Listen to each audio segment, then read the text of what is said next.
In this video, I would like to show you how to estimate the effects of individual actors on a movie's revenues. You can find this Excel file on Blackboard, and you can expand starting from this example. So on the left hand side column, I have the revenues. I made up these numbers, but you can use actual numbers. And then I have actor A, who played in these movies. Okay. And I have actor B, C, and D. You can use more actors. Okay. So in addition, I have the time of year when a movie was released. Okay. Some movies were released in summer. Okay, and some movies were released in winter.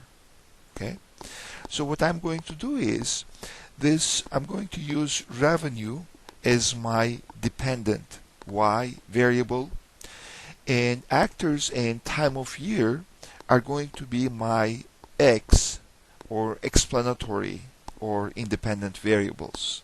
Okay, so I'm going to include actor A, B, C, and D. But when it comes to summer and winter, we have to be careful because these two columns are linearly dependent. So we need to leave one of them out. Okay. First of all, what do I mean by linearly independent? There is a linear relationship between these two columns. So, for example, if you add these two up, they always add up to 1. So my equation is summer plus winter equals 1, or summer equals 1 minus winter. Okay, so that means these two columns are linearly dependent, and I need to leave one out. Okay. So to do the regression, I go to Data tab, click on Data Analysis, okay, and here I scroll down and I select Regression, okay. So my Y variable is revenue, and I select this column, and I go to X, my independent variables, okay. I select the 4 actors, okay, and I select summer. I leave out winter, okay. It doesn't matter which one I select or which one I leave out. I could have switched summer and winter. I could have selected winter, left out summer. But in this case, it's easier to select summer because it's adjacent to the actors.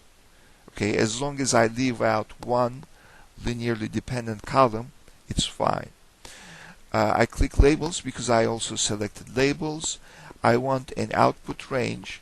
Okay, click here, and then I'm just going to select some range. Okay, and I click OK. So now I have the regression results. Okay, I select these columns. I have this double-headed arrow. Double click. So everything's expanded. Now, this regression is not significant. Hopefully your regression will be significant, but this is not significant obviously because I just randomly generated these numbers. Okay? So now, let me format these. So, number, okay. So now, what do these numbers mean? So the intercept is 1212.